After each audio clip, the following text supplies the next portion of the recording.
Hello everyone and welcome for another video of Love and Wargames.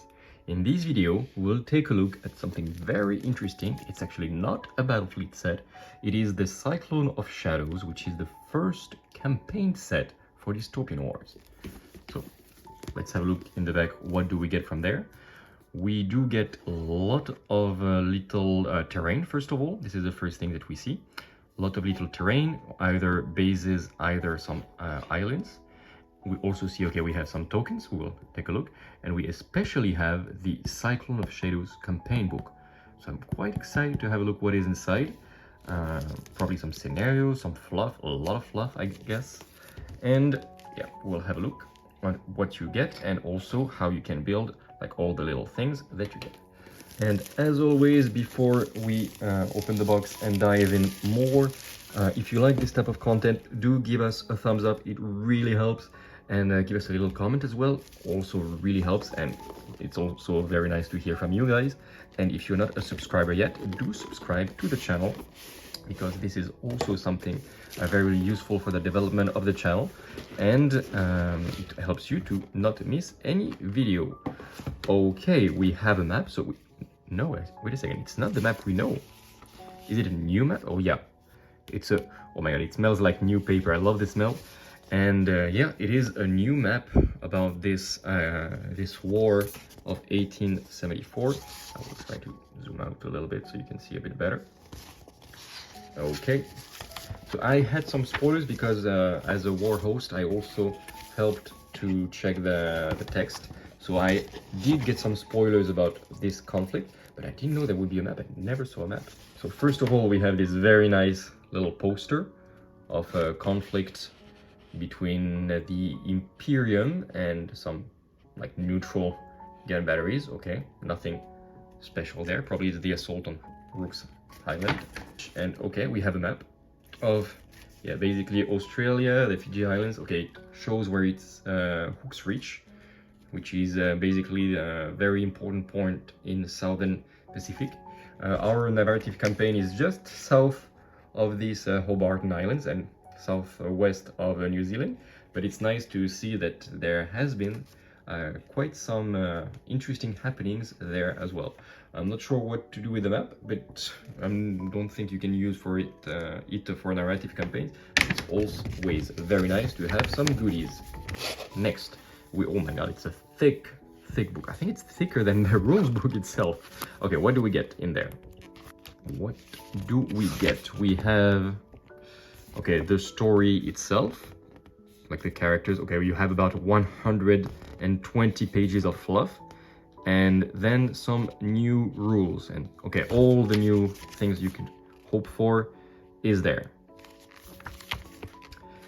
Okay, so it is focused mostly about the Union offensive in the Pacific, and I will not spoil anything, but many different conflicts and interests and fleets will cross each other. It's a text that I've already read, well, it was a work in progress for More Cradle, so I will really try not to get some spoilers. But there is basically three main fronts, three main operations that will cross each other, and it's quite interesting to see how they all interact with each other. Every single of the 8 factions has a little something, and yeah, it's really interesting to see that. And we also get this Dramatis Personae with all the main characters and now painted. Each of them, like there's 2 per faction, represents a different side of their faction, let's say, and all of them have a role to play in this Cycle of Shadows campaign. So very interesting to see them there. You do have pictures. Okay, they're really described. I am pretty sure, it has not been confirmed yet, but I suppose that the new rules of patrons mean that you will be able to choose one of them, and those are going to be your patrons. Like, I don't think they would spend so much time and effort on the fluff and giving them all backstories and fully painted little design if it were to not to use them. Oh, this is the Admiral Hunter. Okay, this girl is a badass. Like, I want not only her as a patron for Dystopian Wars, but I want her as a miniature for Wild West Exodus. If you put her in Wild West Exodus, War Cradle, I will start to cover this game. Right, lots of different interesting characters. Of course, the best of them all, Louis-Napoleon Bonaparte, the main character, the only good guy of the setting. And yes, I'm absolutely neutral about this. Okay, some artwork. And we arrive to some parts of the Alliance where there are some random characters, and I have to point out there might be some characters in there that whose name might sound familiar to some players of the Parisian meta. Very nice to say that it made the cut. So yeah, I highly recommend you guys to read this fluff. It's actually really interesting, and so far, like, we only had a generic fluff, like, of the like big overview of what each faction are. But this really gives you like I would not say it's a novel. It's more like the old codex that we used to have for Warhammer, for example, where they just talk about one specific campaign. Oh, spoilers! And it's really interesting. Oh, I like this artwork as well, so I really engage you to read this. It's very interesting. It gives a lot of inspiration if you want to make your own narrative campaign, and actually, even if you don't play the game, it gives so much insight, and it's a nice story. And I just love this kind of like feedback and on an operation that is already finished, and you can replay it, of course, if you want. Then what do you get? You also get some new rules, I guess. Some okay, destroying terrain. Okay, these are the new rules about terrain, how to take control of platforms, what are active platforms. If you've seen our latest battle report, maybe this video will be released first, but yeah, we tried the scenario with the new platform system. It's very fun, and there are the rules. The patrons, okay, how does it work? You will find these patrons in your faction orbit. Okay, so just a little idea of what it works, but basically no patrons there. I'm a little sad. Okay, the new rules of fortune, fog of war. Very important. It really gives a new role to the small aircraft carriers, and all the new scenarios that you can determine randomly. And yeah, basic scenarios are here.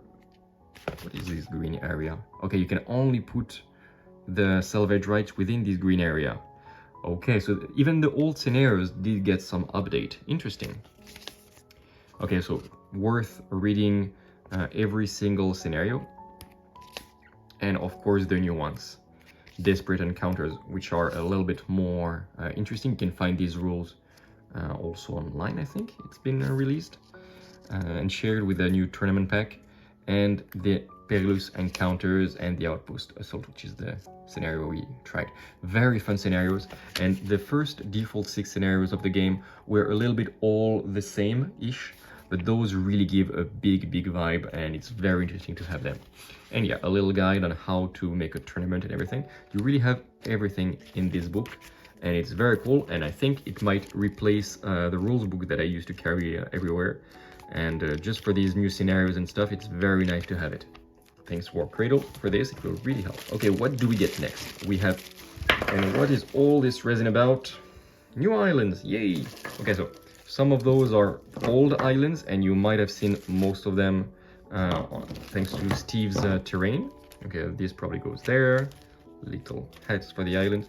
Okay, so we know basically all of these islands. I will show them for those that don't know them yet, but yeah, they're quite nice. Nice little detailed islands. I really like them. You can really customize them. I know that Steve has made some waterfalls left and right and put them on larger island to increase the footprint, because yeah, those terrains are a bit small for Dystopian Wars.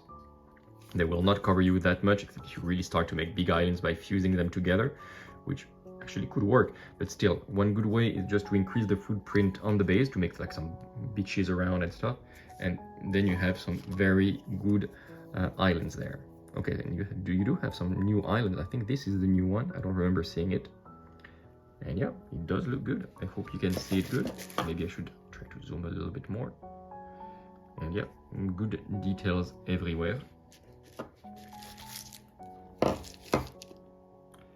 And it can really help you, even if you don't like to convert and make a little terrain yourself. This is really a very solid base on how to start. Like the little stairs there. It's adorable, and it does give you a sense of scale of how large a human is supposed to be in Dystopian War. So lots of terrain there. If I zoom out, you can see how much you have, and it is a fair amount. Like it's a good complement. You will not fill up the table with this, but it's still good. then what do you get? You have not one, not two, but three sprues of those platforms. So what are those sprues about? You can build platforms, like middle or small, and if you fuse them together, they become big, if I am not mistaken. You can use them in-game. They can be fine-ish, depends on the faction. This is like generic platforms, outposts for every single faction. You can see there is even generic guns. I know that some people bought a few of those just to have those guns, which are very, very, like, I will not say boring, but like very classical guns. Like, the interesting thing with these platforms is there are three ways you can play them. You can use them as units, literally. So if they are like, for example, the big one, you play them for the union, you can put them some guns and you pay points for them. And there's some special rules where if they stay alive, they're fine. If they get boarded and destroyed, your opponents gain victory points. If they survive, you gain victory points. So very cool units in the Fluff. Not very efficient and competitive, but very nice to have one or two, always fun. And you can also use them as basic terrain, which is what we've been using for a while in our battle reports. You just put them, and you see it's quite thick, this one. So since I use them as terrains, I just build them as big and with all the weapons, just to look good. And yeah, looks fine, and it actually quite blocks the line of sight. If you put two of them next to each other, as you've seen in some battle reports, you do have a good line that will block line of sight efficiently. You can fuse them like together, and this is a big thick island. And also, as you have seen, we have some new scenarios that have some outposts, sometimes inactive, sometimes active, and there is some new rules. So even if you don't plan on playing them, you should build them because some scenarios require them. You could put a token if you don't want to buy this set and don't want to build islands. Okay, it works also with tokens, but it's still always funnier to actually build the little outpost and really have some boarding actions and people fighting for the control of these outposts. It's always like so much more immersive, and I really like this. I had this set from before, and I have like 4 little like big islands, and this is gonna be even more. So at some point you might expect a battle report with only outposts, like something in like with only oil rigs and little defensive outposts. It might be quite fun. And yeah, those, as you've seen, they do look good on the table, and it's very nice to have them. Finally, very last thing you get, you have those tokens. I think you get, yeah, 3 of the mines and 3 of the wrecks, which are used in some of the scenarios, old and new. The wrecks are very fun. Like, you can really use them to represent like the areas of the wrecks, and it's much better to have this kind of token than just put dice, for example. Always cute. And the mines are very important. Now that each mine deals the damage of your mass multiplied by 10, this is a very, very good tool to funnel your enemy into shooting grounds, like where you can make some crossfire. So mines are very useful. Always good to have like a few of those. And if at some point you run out of mines, you can and you're not in a salvage right scenario, you can always use those tokens if you have too many mines to say, okay, actually this and this, those are mines, if you're running out. And this is it. This is what you get in this box. Quite a lot, actually. You have a lot of islands, very cool. You have all these platforms, also very nice. And you have this book, the Cyclone of Shadows, plus the map, actually. So quite a lot. One thing that I will say is that if you're only interested in the outposts and the tokens, don't buy this set for this, because those have just been announced. They will be released independently. So if you want a lot of outposts and token, you can buy them. You don't have to buy the book if you are not interested. Like, I mean, I do recommend the books and the little islands because the Fluff is cool and the islands are always nice. But if you only want the outpost, don't buy this. Wait for them to be released on the side. And of course, if you want the Fluff and the islands, it's much cheaper to take the whole package because there is a little discount there. All right. That is going to be it for this video. I hope you enjoyed and it was informative. If you did enjoy, please give us a thumbs up, really helps. Let us know what you think of all this in the comments. Once you have read the Fluff, do let us know in the comment as well if you have enjoyed and what you thought of it. Like, there is some big revelations, and it's really, really interesting. I've known this for a little bit, and I cannot wait to discuss this Fluff with some of you guys. And yeah, I will see you in the next video. If you're not yet a subscriber, do subscribe, it really helps. And remember to keep spreading the love all around. Bye!